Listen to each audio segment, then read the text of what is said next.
निर्जला एकादशी पर इस व्रत कथा का पाठ करने से कई गुना अधिक शुभ फलों की प्राप्ति होती है।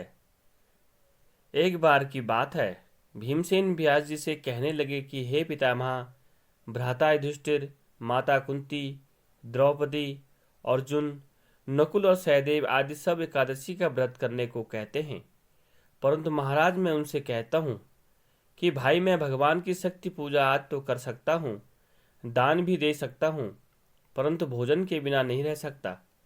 इस पर व्यास जी कहने लगे कि हे भीमसेन, यदि तुम नरक को बुरा और स्वर्ग को अच्छा समझते हो तो प्रति मास की दोनों एकादशियों को अन्न मत खाया करो। भीम कहने लगे कि हे पितामह, मैं तो पहले ही कह चुका हूँ कि मैं भूख सहन नहीं कर सकता, क्योंकि मेरे पेट में वृक नाम वाली अग्नि है, सो मैं भोजन किए बिना नहीं रह सकता। भोजन करने से वह शांत रहती है, इसलिए पूरा उपवास तो क्या, एक समय भी बिना भोजन किए रहना कठिन है। अतः आप मुझे कोई ऐसा व्रत बताइए जो वर्ष में केवल एक बार ही करना पड़े और मुझे स्वर्ग की प्राप्ति हो जाए। श्री व्यास जी कहने लगे कि हे पुत्र, बड़े बड़े ऋषियों ने बहुत शास्त्र आदि बनाए हैं, जिनसे बिना धन के थोड़े परिश्रम से ही स्वर्ग की प्राप्ति हो सकती है। इसी प्रकार शास्त्रों में दोनों पक्षों की एकादशी का व्रत मुक्ति के लिए रखा जाता है। व्यास जी के वचन सुनकर भीमसेन नरक में जाने के नाम से भयभीत हो गए और कांप कर कहने लगे कि अब क्या करूं।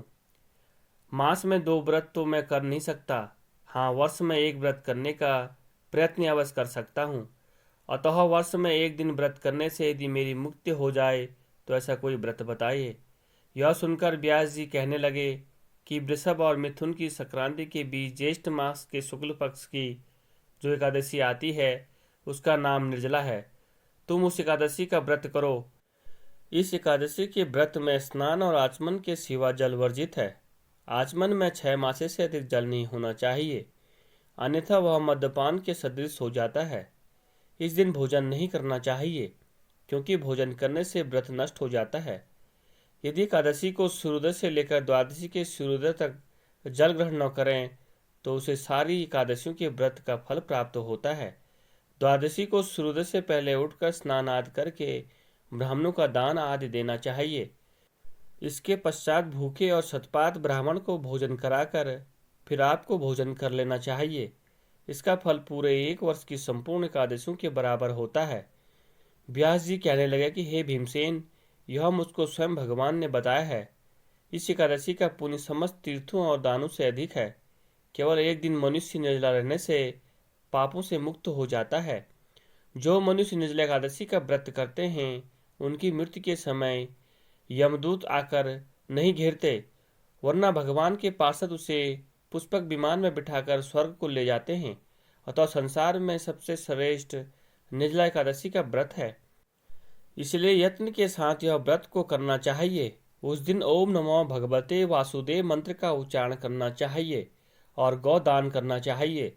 इस प्रकार व्यास जी के आज्ञानुसार भीमसेन से इस व्रत को किया, इसलिए इस एकादशी को भीमसेनी या पांडव एकादशी भी कहते हैं।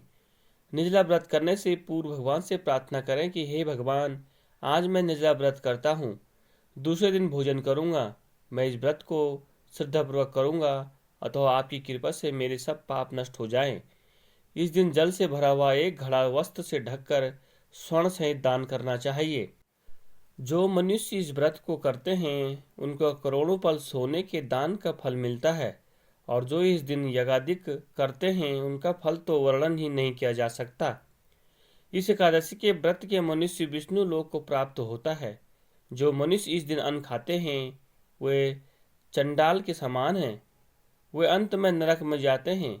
जिसने निर्जला एकादशी का व्रत किया है वह चाहे ब्रह्म हत्या हो, मद्यपान करना हो, चोरी की हो या गुरु के साथ द्वेष किया हो, मगर इस व्रत के प्रभाव से स्वर्ण जाता है। हे कुंती पुत्र, जो पुरुष या स्त्री श्रद्धापूर्वक इस व्रत को करते हैं उन्हें अग्रलिखित कर्म करने चाहिए। प्रथम भगवान का पूजन, फिर गौदान, ब्राह्मण को मिष्टान और दक्षिणा देना चाहिए तथा जल से भरे कलश का दान अवश्य करना चाहिए।